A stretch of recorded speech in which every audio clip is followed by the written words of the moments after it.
రక్షించుటకై మనుష్య కుమారుడు వచ్చాను అన్న ఈ వాక్య ప్రకారంగా మనమందరము గొర్రెల వలె త్రోవ తప్పిపోతుంది, మనలో ప్రతివాడు తనకిష్టమైన త్రోవకు తొలిగాను అన్నటువంటి మాట ప్రకారంగా ఈరోజు అనేక మంది తప్పిపోతున్నారు. వాళ్ళని రక్షించాలని, నశించిన దానిని వెతికి రక్షించాలని, పాపులను రక్షించడానికి క్రీస్తు యేసు లోకానికి వచ్చాడు.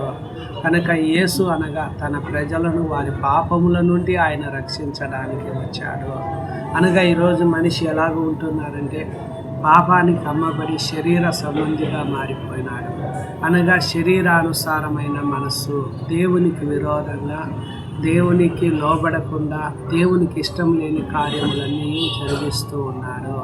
అనగా మనిషి ఎలాగ ఈరోజు జీవిస్తూ ఉన్నాడంటే తనకు మనస్సుకు కలిగిన వ్యర్థతనంతా అనుసరించి నడుస్తున్నాడు. ఇతరులతో కలిసి శరీరానికి మనసు కోరికలు తీర్చుకునేదానికి, శరీరానికి ఉన్న ఆశలు అనుసరించి ప్రవర్తిస్తున్నాడు.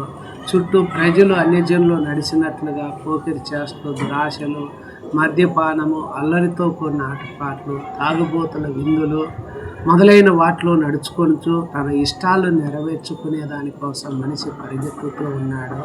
అనగా ఈరోజు మనిషి వెళ్ళేటువంటి మార్గంలో తన కోరిక చొప్పున, దృష్టికి ఇష్టము చొప్పున నడుచుకుంటూ వెళ్ళిపోతున్నాడు.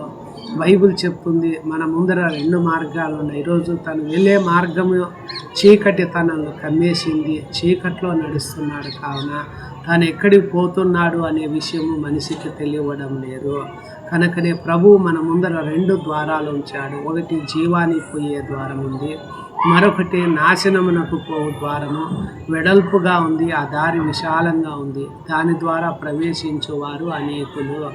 జీవానికి పోయే ద్వారము ఈరోజు మనిషి అనేకులు ఎలాగ వెళ్ళిపోతున్నారంటే నాశనానికి పోయే ద్వారంలో వెళ్ళిపోతున్నారు.